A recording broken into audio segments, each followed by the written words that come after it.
Korogo, la saveur a trouvé son royaume. Bienvenue chez Alibaba. Envie de douceur? Découvrez nos pâtisseries fines, gâteaux raffinés, pièces de cérémonie, desserts sur mesure, des douceurs irrésistibles préparées avec passion. Commencez vos journées avec le meilleur du four, fraîcheur garantie, saveur incomparable. Et pour vos envies salées, Alibaba, c'est aussi un restaurant diversifié, plats variés, grillades généreuses, spécialités européennes, un goût, un vrai.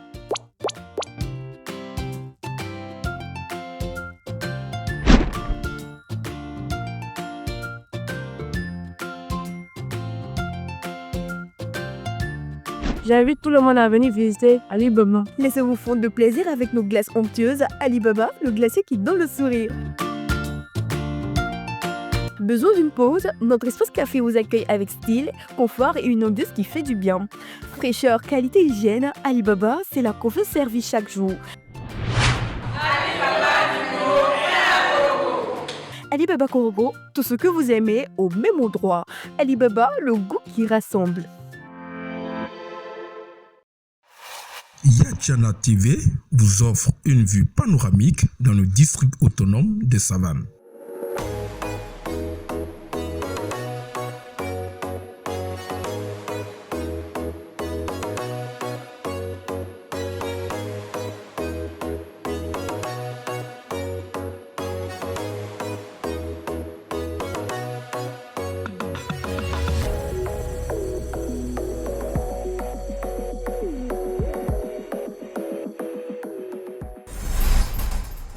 Dans le contexte où les enjeux autour de la terre deviennent de plus en plus sensibles, la sécurisation foncière rurale s'impose comme un levier essentiel pour protéger les détenteurs des droits coutumiers, conformément aux traditions ou des droits acquis cédés à des tiers. Entre garanties juridiques, prévention des conflits et valorisation durable des ressources naturelles, elle constitue aujourd'hui un pilier majeur pour assurer la stabilité, le développement et la paix sociale.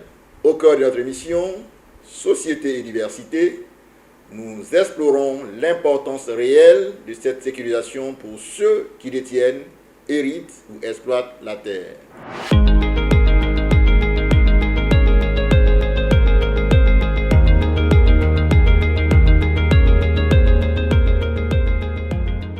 Bonsoir Monsieur Aguier, bienvenue sur Yachana TV. Merci. Notre sujet de ce jour va porter sur la sécurisation foncière rurale. Alors, pour ceux qui nous suivent, que doit-on entendre par sécurisation foncière rurale? Quelle définition pouvez-vous apporter à notre thème du jour? Merci Raph. Tout d'abord, je veux vous remercier pour la lucane que vous donnez à la fois pour pouvoir s'exprimer devant vos téléspectateurs, devant nos parents, sur ce sujet tellement important pour notre pays, pour l'État de Côte d'Ivoire. Moi, c'est M. Agui Djedje Dexter. Je suis responsable de l'AFOR au niveau du département de Korogo. Avant tout propos, je veux rendre hommage à quelqu'un ici qui nous a beaucoup marqué, notre responsable régional, paix à son âme, M. Ilou Jean-Pierre, qui nous a quittés il y a maintenant deux mois. C'est un travail acharné qui a tout fait pour que le foncier puisse avancer en Côte d'Ivoire. Donc je voulais lui rendre hommage. Voilà. Sécurisation foncière rurale, c'est quoi? Quand on dit sécuriser les terres de manière concrète, c'est de permettre à nos parents, à nos paysans, aux exploitants, de jouir en toute sécurité des richesses de leurs terres. Mais comment s'y faire? L'AFOR s'y prend de plusieurs manières. Nous avons la délimitation des territoires de village. Nous avons la certification foncière. Nous avons aussi la signature des contrats agraires et aussi la consolidation des droits concédés. C'est quoi délimiter les villages? Vous savez, tous les territoires de village de la Côte d'Ivoire doivent avoir des limites officielles. Officielles, pour pouvoir connaître ces limites, pour éviter qu'il y ait des litiges entre les différentes populations. Certifier aussi la terre, la certification foncière, c'est de permettre à nos paysans, à nos usagers, de pouvoir avoir un certificat foncier. C'est quoi ce papier-là? C'est un acte administratif qui justifie de vos droits coutumiers sur une parcelle. Ce document est très important parce que grâce à lui, vous pouvez jouir de façon sécurisée, de manière sécurisée de votre terre. La certification foncière, c'est vraiment important. C'est vraiment important pour nos populations parce qu'il permet à chaque usager, à chaque détenteur de droit coutumier d'obtenir un certificat foncier. Donc, ils disent c'est un peu comme la carte d'identité de votre parcelle. C'est celle-là qui dit que la parcelle est à vous. Mais moi, je vais nuancer. Le certificat foncier, moi je le vois, je dis c'est l'extrait de naissance de la parcelle. Parce que après ce document-là, un document qui vient après, c'est le titre foncier. Lui, il vous donne le droit de propriété sur votre parcelle. Le certificat foncier, lui, il est accessible à tout le monde, c'est-à-dire ivoirien comme non-ivoirien. Par contre, le titre foncier, il est uniquement destiné aux Ivoiriens. Voilà. Il faut faire une différence parce que certains confondent ces deux documents-là.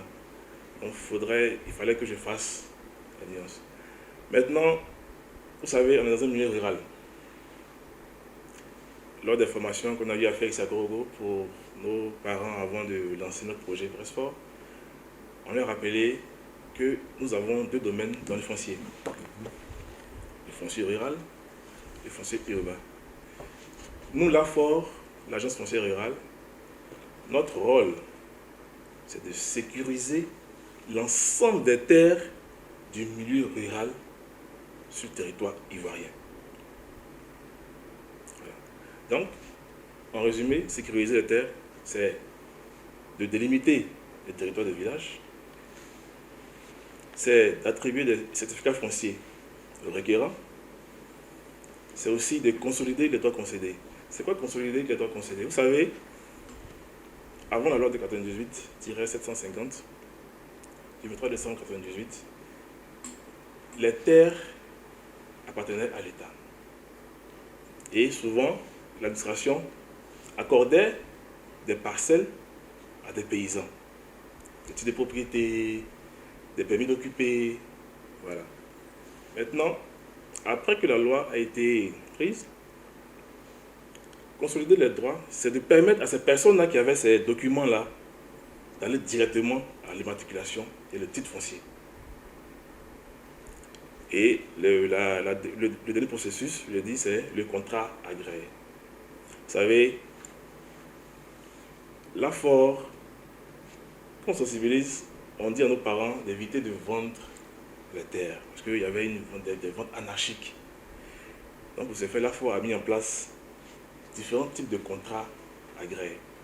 Ils ne sont pas, je vais dire, levés comme ça pour créer ces contrats. C'est des contrats déjà existants. Ces contrats, l'AFOR a fait une étude sur le plan national.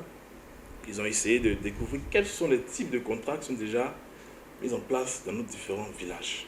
Les plantés partagés, partage de la terre, des récoltes. Donc l'AFOR a formalisé ça sur papier pour permettre à nos parents de pouvoir rédiger, avoir des preuves écrites de ces différents contrats-là. Donc en résumé, délimitation des territoires de village, certification foncière, consolidation de droits concédés et signature de contrats agréés. Voici un peu le processus qui permet de sécuriser les terres rurales en Côte d'Ivoire. Merci, M. Aguier. Alors donc, en parlant de la circulation foncière rurale, c'est donc, vous avez résumé à un ensemble d'opérations que sont la définition du territoire villageois, la certification foncière, les contrats agréés et la consolidation des droits concédés. Ok. Alors, si quelqu'un doit pouvoir faire une démarche pour avoir un document de circulation foncière, est-ce pour un individu lambda, c'est la DTV, c'est quoi? Qu'est-ce qu'il doit faire? Qu'est-ce qui doit l'intéresser? À quoi doit-il s'occuper? Très belle question. Un individu qui veut sécuriser sa terre, donc je vais dire là, une parcelle, un champ, donc lui va s'inscrire dans la certification foncière. Il va demander à faire un certificat foncier. Avant que l'AFOR ne soit mise en place, ce rôle-là était dévolu au ministère de l'Agriculture. Voilà. C'est chez eux qu'on faisait la demande. Maintenant, depuis que l'AFOR est est là, l'AFOR a mis en place des projets pour aider nos parents à obtenir ce sésame-là. Parce qu'il faut dire que c'est un document qui est vraiment coûteux, onéreux, qui n'est pas à portée de tout le monde, de nos paysans. Sachant que nos parents, c'est un peu difficile. l'AFOR, avec l'État de Côte d'Ivoire, a décidé de les aider en mettant en place des projets de gratuité d'obtention du certificat foncier. Donc, il y avait déjà un gros projet, le PAMOFOR, qui a duré 5 ans, qui a couvert 6 régions. La Mé, la Nibé-Tiassa, l'Indiné-Duablin, le Sud-Komoué, le Nzi et le Bafing. Ça a été une réussite. Voilà, les résultats l'ont démontré. Au vu des résultats, l'État de Côte d'Ivoire a obtenu une deuxième aide de la part de la Banque mondiale pour financer un projet plus ambitieux qui est le PRESFOR, le programme de renforcement de la sécurisation foncière rurale, qui a été lancé en août 2024 à Guiglo par le ministre d'État, ministre de l'Agriculture, M. Adjoumani, avec nos différents responsables. Ce projet-là, il vise à délivrer des certificats fonciers dans 16 régions de la Côte d'Ivoire. Donc vous voyez que de 6 régions, on passe maintenant à 16 régions.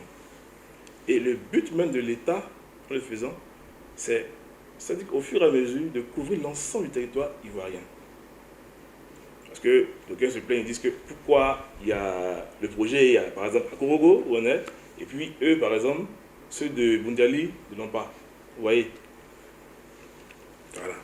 Donc, où on veut arriver là, l'État veut arriver, c'est de permettre à l'ensemble du territoire ivoirien de bénéficier de ce genre de projet-là, de gratuité. Voilà.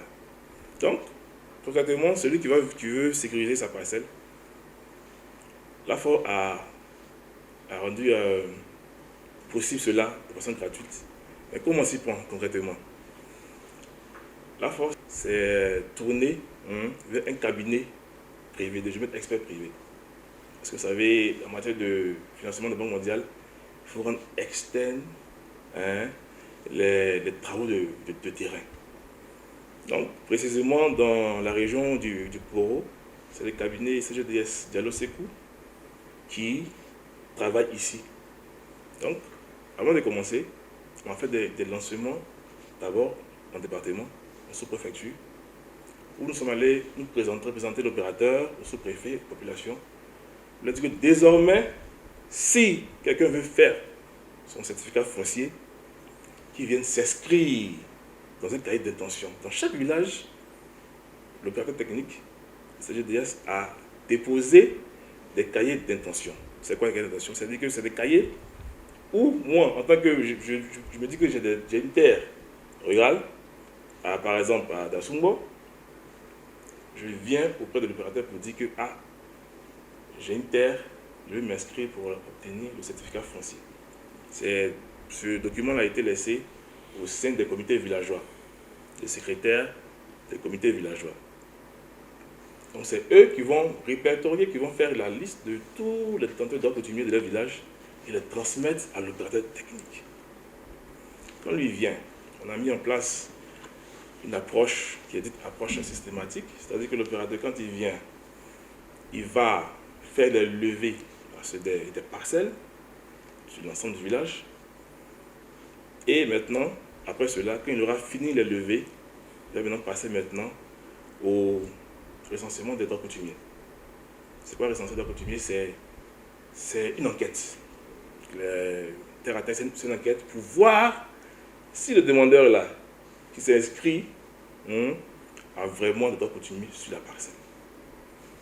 On va interroger le demandeur lui-même, ses parents, ses voisins limitrophes, interroger aussi la chefferie et puis aussi les comités villageois, les gestions foncières rurales.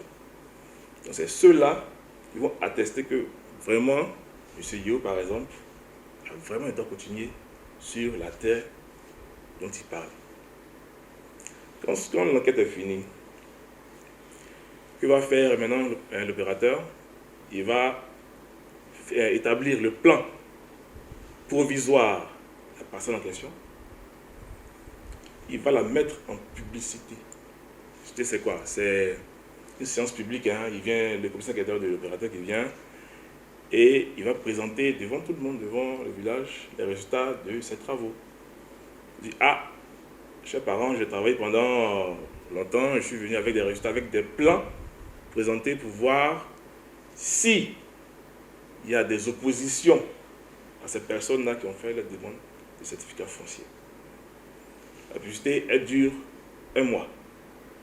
1 mois, c'est quoi? 1 mois, c'est pour, comme je l'ai dit, c'est pour recueillir tout ce qui est opposition sur la parcelle. Donc, passé les 1 mois, quand il n'y a pas eu d'opposition, le même commissaire enquêteur, il revient au village. Maintenant, qu'est-ce qu'il va faire? Le processus, c'est la clôture de publicité. Voilà.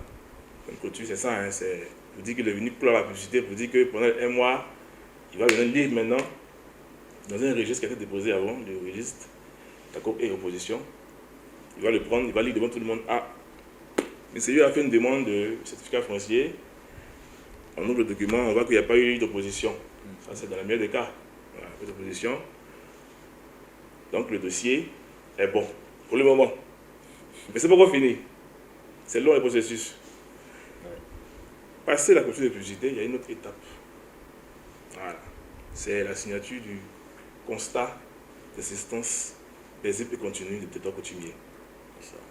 C'est un document très important parce que c'est ce document-là qui atteste que vraiment le demandeur est vraiment détenteur des territoires coutumiers sur la parcelle. Voilà. Qui se réunit pour se signer? C'est les membres du comité villageois de gestion foncière rurale. Ils sont minimum 11, maximum 16. Le président de ce comité, c'est le chef de village. Il a un secrétaire. C'est un comité inclusif qui prend en compte les halogènes, autochtones, les femmes, les jeunes. Parce qu'on se dit que la terre, c'est une question de tous. Il ne faut pas exclure les gens. C'est vrai, quand on dit autochtones, allochtones, halogènes, c'est les gens qui travaillent aussi la terre. Donc, il faut aussi avoir aussi l'avis sur la demande de certificat foncier. C'est pour ça qu'on les inclut dans ce comité-là. Donc, c'est ces personnes-là qui vont se prononcer sur la demande qui a été posée sur la table. Ils vont signer ces documents. Quand eux finissent, ils ont fini le tour, maintenant passe maintenant au tour de l'administration. Comité suffragéral. Voilà. Ce comité-là, c'est le comité supérieur, il est présidé par le sous-préfet. L'AFOR en est le secrétaire. On a l'AFOR, les eaux et forêts, l'équipement entretien routier. On a le ministère des Finances, le cadastre. On a le ministère de l'Agriculture, le ministère aussi de la Construction, de l'Urbanisme. Et puis, on a 6 membres de la chefferie des comités villageois désignés par le sous-préfet de la sous-préfecture en question. Ils vont se réunir. Mais avant cela, vu qu'on est dans un processus, dans un projet, les dossiers nous parviennent d'avoir l'AFOR. Nous, l'AFOR, qu'est-ce qu'on fait? On va contrôler les attitudes des documents, des pièces, des plans. On fait d'abord un contrôle administratif et aussi un contrôle cartographique pour déceler s'il y a d'éventuelles erreurs sur les noms, est-ce qu'il n'y a pas des chevauchements sur la parcelle. Ça, c'est le rôle de l'AFOR aussi. Les eaux et forêts, vous savez, souvent on est dans des terres qui sont souvent dans les forêts classées. Donc le rôle, c'est de vérifier si la parcelle-là n'est pas dans une forêt classée ou une partie est dans la forêt classée. La construction, c'est comme j'ai dit au début, nous, on est dans le domaine rural. Au niveau de la construction, eux gèrent le domaine urbain. Donc, leur rôle, c'est quoi? Leur rôle, c'est de vérifier si la parcelle n'est pas dans le domaine urbain. le ministère de l'équipement et de l'entretien routier, eux, leur rôle c'est quoi? Eux, leur rôle c'est de vérifier si ils ont respecté les servitudes. Tout des repas, souvent il y a des parcelles qui chevauchent les routes. Voilà. Et leur rôle c'est de vérifier si les parcelles-là respectent les servitudes. Voilà. Et j'ai aussi cité le ministère de l'Agriculture qui nous accompagne aussi, qui font aussi un contrôle administratif de nos documents, de nos dossiers. Maintenant, les 6 chefs désignés par le sous-préfet, eux, ils ont un rôle de consultation.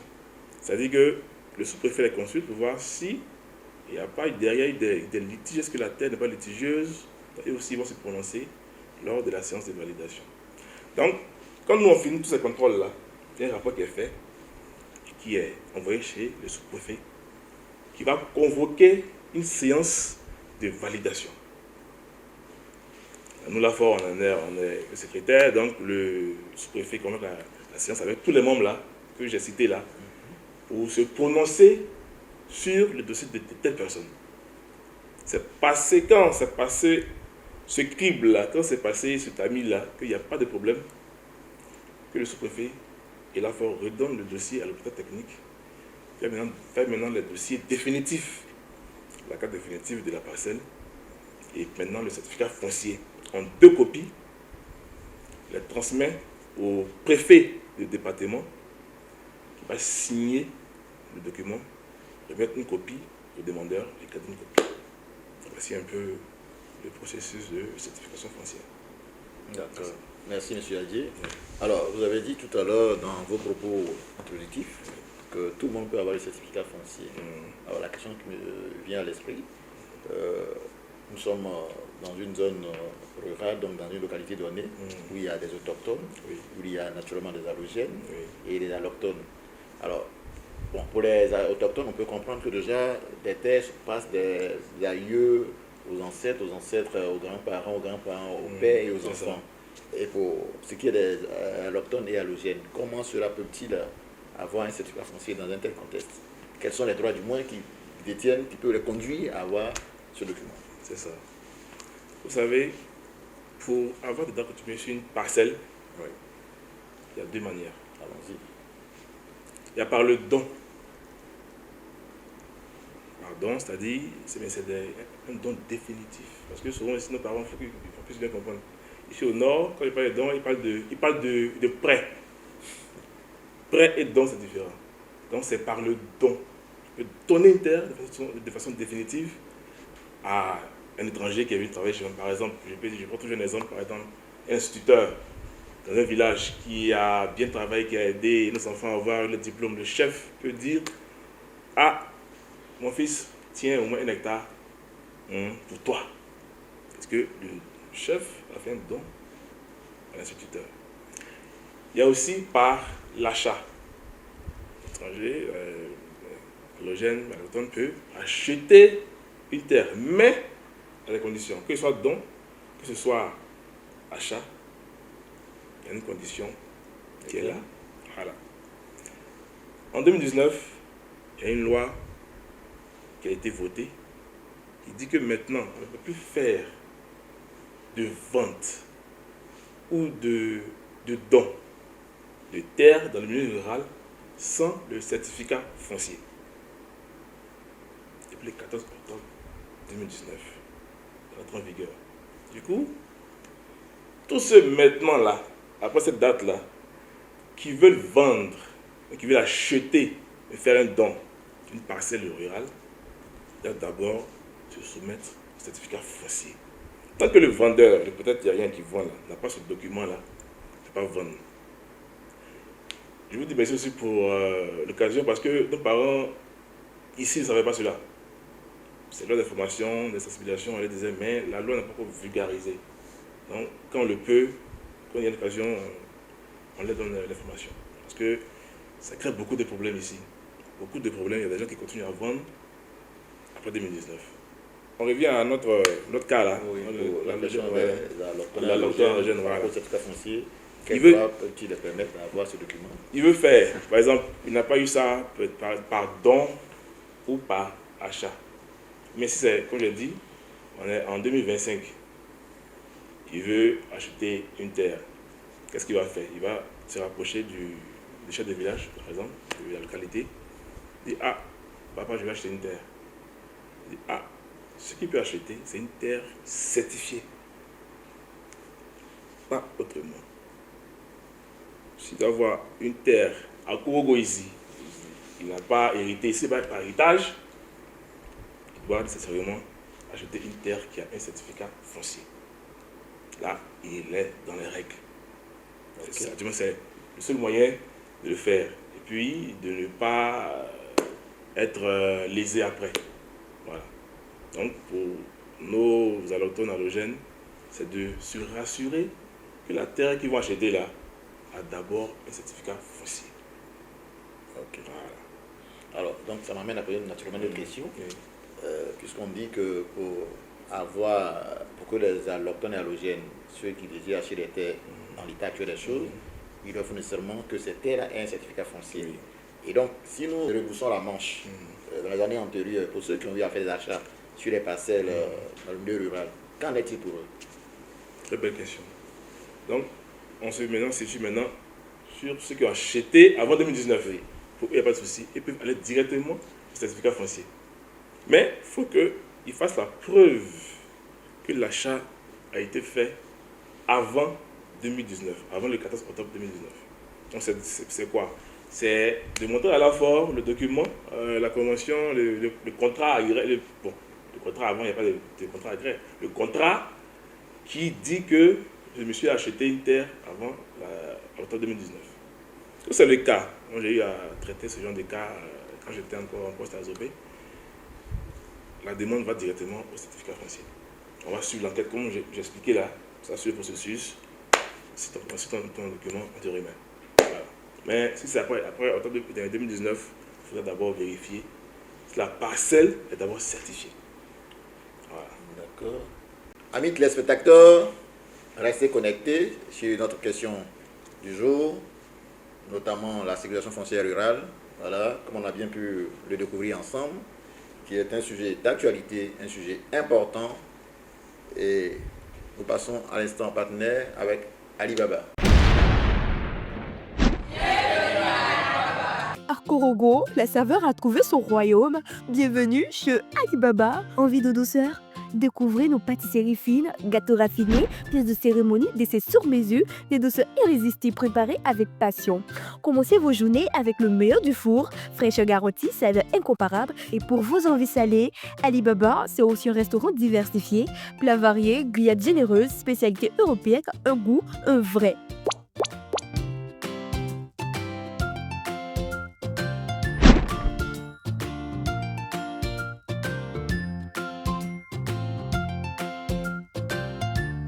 J'invite tout le monde à venir visiter Alibaba. Laissez-vous fondre de plaisir avec nos glaces onctueuses. Alibaba, le glacier qui donne le sourire.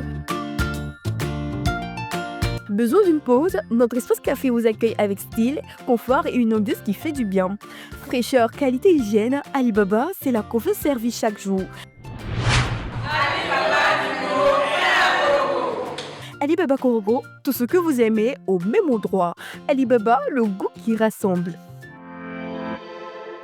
Chers téléspectateurs, de retour sur notre plateau de Yatiana TV, nous étions à la question relative aux droits acquis par des allochtones ou allogènes qui auraient acheté des parcelles de terre dans nos villages, à qui la plupart du temps sont opposés des refus par les autochtones qu'ils puissent avoir un certificat foncier. Monsieur Aguier, que dites-vous de cette situation? Merci, monsieur Raph. C'est une très belle question. Elle nous revient tout le temps. C'est difficile de faire comprendre ça à nos parents.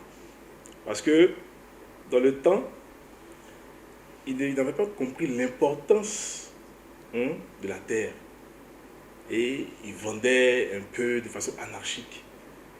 Mais vous savez, comme je l'ai dit, pour avoir des droits coutumiers sur une terre, il y a l'achat, et puis il y a le don. Donc, c'est tout, je veux dire, de façon confiante que ces personnes-là qui ont acquises par la vente des terres réclament ces terres, ils disent qu'ils ont des droits coutumiers dessus. Le souci avec nos parents ici, c'est qu'ils n'ont pas bien compris la loi. Voilà. C'est maintenant, avec nos sensibilisations, on informe, c'est vrai qu'ils comprennent qu'ils avaient peut-être fait une erreur. Mais moi je vais dire, c'est trop tard parce que la vente a permis à ces personnes-là d'avoir des droits coutumiers sur les terres dont on parle. Voilà. Donc, qu'est-ce qu'on fait? C'est encore de sensibiliser, d'amener les deux parties à s'entendre. Parce qu'on explique que tu as transféré tes droits coutumiers à la personne, à l'acquéreur. C'est difficile à comprendre pour nos parents, mais on est obligé de leur dire ça comme ça. Voilà. Donc, c'est des arrangements qu'on fait, on essaie de négocier, on met à profit les préfets, sous-préfets, nous aider à faire comprendre à nos parents que quand tu vends ta terre, là, tu cèdes tes droits coutumiers sur la terre. Voilà. On n'y peut rien, c'est vrai, c'est malheureux, mais ils l'ont fait, c'est une erreur, ils l'ont fait. Malheureusement, ils doivent l'assumer. Voilà. Donc, moi, si j'achetais une terre avant 2019, à Guiglo, ou bien à Loléquin, j'ai le droit dessus de faire mon certificat foncier. Voilà. D'accord. Alors, en parlant du certificat foncier, c'est un seul type de document ou bien il y a une variété de documents en la matière? Merci. Effectivement, on a deux types de certificats fonciers. Lesquels? On a le certificat foncier individuel et le certificat foncier collectif. Individuel, c'est quand la parcelle appartient à une seule personne. C'est-à-dire, moi, je suis Agui, je suis membre de la famille Agui. Peut-être mon papa est décédé, mais mon grand-père est décédé. Avant de décéder, il m'a fait un don, par exemple. Il a dit que dans l'héritage, il a confirmé que mon petit-fils a droit à cette portion de terre. C'est précisé, là c'est une parcelle individuelle. Donc en tant que petit-fils, quand j'ai reçu cela, je peux aller directement faire dessus mon certificat foncier individuel. Deuxième type de certificat foncier, le collectif. C'est-à-dire, la parcelle, comme on a dit, appartient à un collectif. À une famille, à un groupe d'amis, à une entreprise. Voilà. Donc dessus, qu'est-ce qu'ils vont faire? Ce groupe de famille, ou la famille ou la communauté en question, va désigner un gestionnaire du certificat foncier. Il peut y avoir deux types de gestionnaires. Il y a le gestionnaire qui est ayant droit, c'est-à-dire que lui-même, il est membre aussi de la communauté. Là. Donc lui aussi, il a des droits coutumiers sur la parcelle. Il peut aussi prendre quelqu'un qui n'est même pas du groupe même, de la famille, mais qui va être aussi le gestionnaire parce que c'est lui qui a les capacités de pouvoir gérer ce document pour la communauté. Voilà. Donc, deux types de certificats fonciers, individuels et collectifs.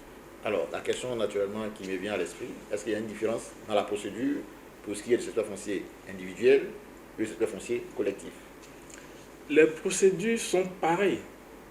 Voilà, sont pareilles, sauf que peut-être pour le censement des droits coutumiers, ils vont interroger le gestionnaire de la famille. Ils vont aussi questionner le membre de la famille, ceux qui sont ayant droit là. Sinon, le processus est pareil. C'est pareil. Ils vont juste lister sur le certificat foncier le nombre des ayants droit. S'ils sont 10, s'ils sont 15, s'ils sont 20, s'ils sont 100, on va les lister sur le document. Vous voulez parler du collectif? Le collectif. Voilà. Et est-ce qu'on peut avoir un nom de ce document sur lequel on liste le nom des ayants droit? C'est je vais dire dans la liasse foncière, on a la liste des ayants droit. La liasse foncière, c'est une liste, c'est un tableau où on met le nom, les références, la pièce d'identité, le numéro, c'est listé dedans. Mais sur le certificat foncier même, vous savez, c'est un document en 2 pages. 2 pages là-bas. C'est sur la deuxième page là qu'on liste les différents ayants droit. Voilà. D'accord. Alors, vous avez parlé du presseport. La question que je me pose, est-ce que dans sa mise en œuvre, au stade actuel des choses où nous sommes, est-ce qu'il y a des difficultés majeures qui se présentent à la mise en œuvre de ce projet-là, dans votre zone de compétence? Vous savez, tout ce qui a trait au foncier rural, il y a toujours des difficultés.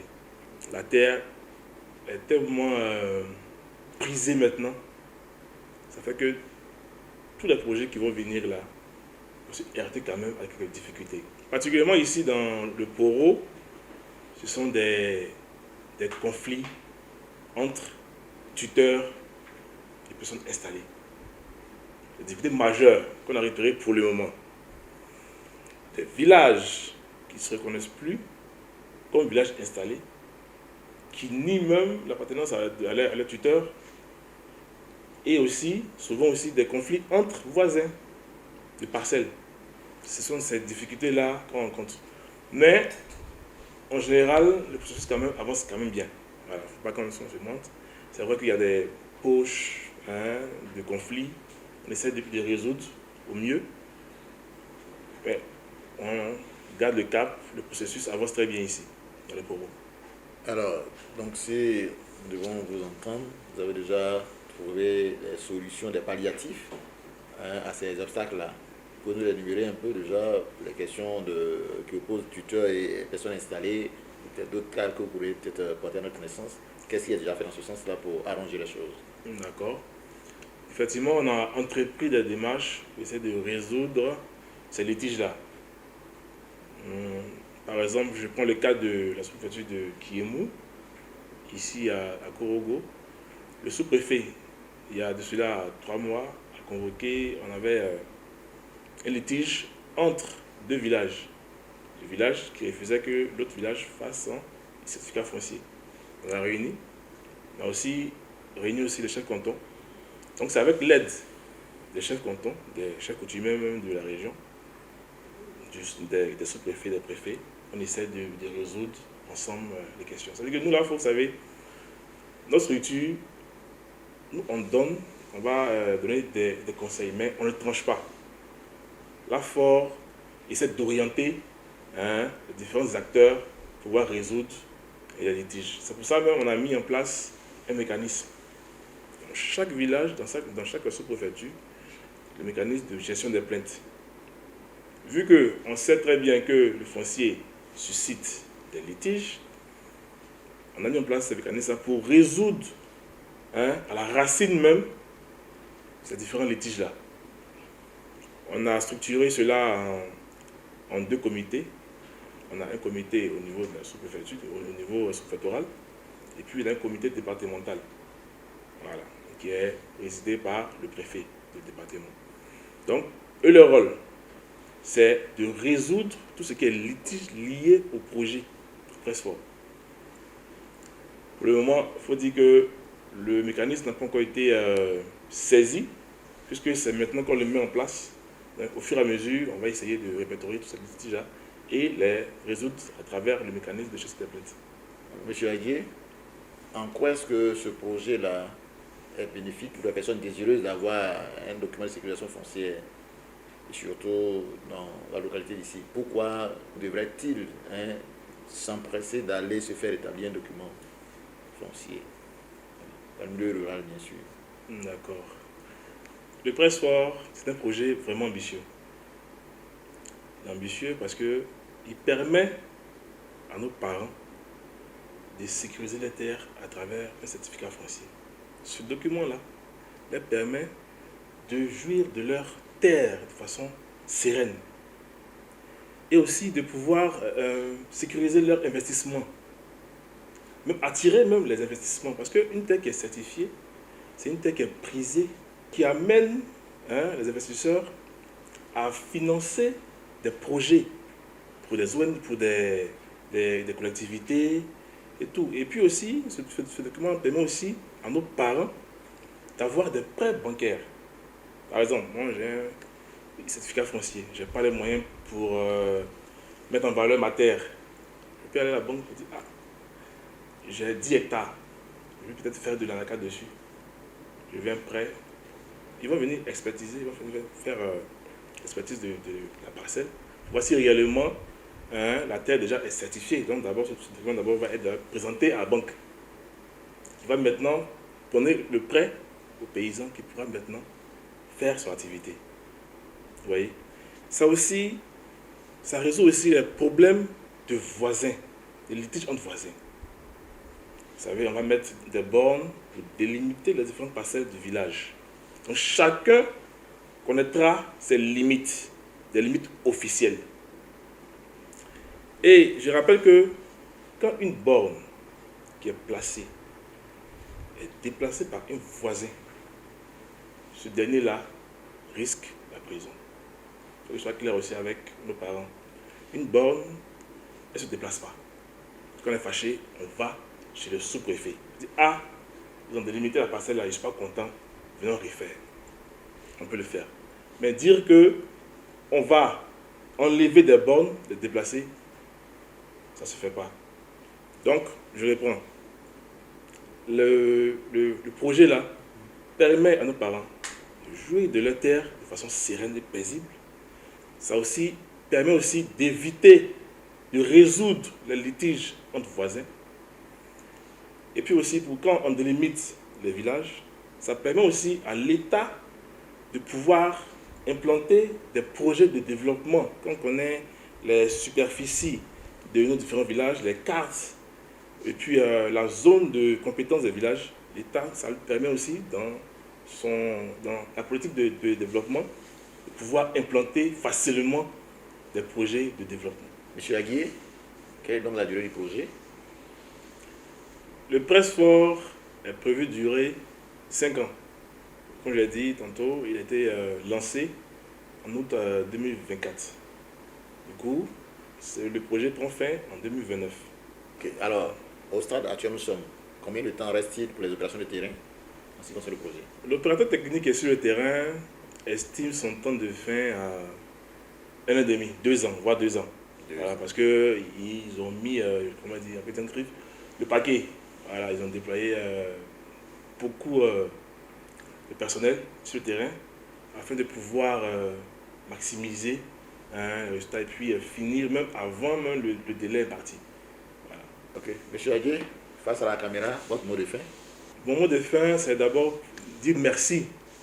Merci à Yatuna TV qui a pensé à nous, qui a pensé à nos parents en nous invitant pour parler de sécurisation foncière rurale. Comme je l'ai dit, c'est un projet important pour notre pays, pour l'État de Côte d'Ivoire, qui a mis en œuvre ce projet-là pour permettre à nos paysans de sécuriser les terres à travers un certificat foncier. Ce que je n'ai pas dit, c'est que avant ce projet, pour faire ce document-là, tu peux te retrouver à 1 million, 2 millions. Mais on le fait gratuitement pour nos parents. Donc j'invite la population du Poro à adhérer massivement à ce projet-là. Parce que comme on l'a dit, il a un début, il a une fin. Donc pendant que le train est là, on le prend en marche, qu'on ait de bons résultats. Parce que les voisins aussi regardent le Poro. C'est les résultats du Poro qui vont permettre d'avoir encore d'autres projets. Donc si dans le Poro ici, le projet ne marche pas, on ne pourra pas étendre ces projets de gratuité-là à l'ensemble du territoire ivoirien.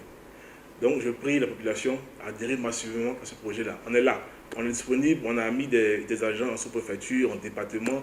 S'il y a des questions, ils sont là pour vous répondre. Donc j'invite tout le monde à partager, à se renseigner et à aller vers nous pour pouvoir avoir le document. Chers téléspectateurs, au-delà des débats et des enjeux soulevés, une réalité demeure. Notre société ne se construit qu'en protégeant ce qui fonde nos identités et nourrit nos diversités. La terre, les droits, les cultures, les choix de chacun dessinent notre avenir commun. Merci de nous avoir suivis dans votre émission Société et diversité. Restons engagés, informés et ouverts, car comprendre l'autre, c'est déjà bâtir un monde plus juste.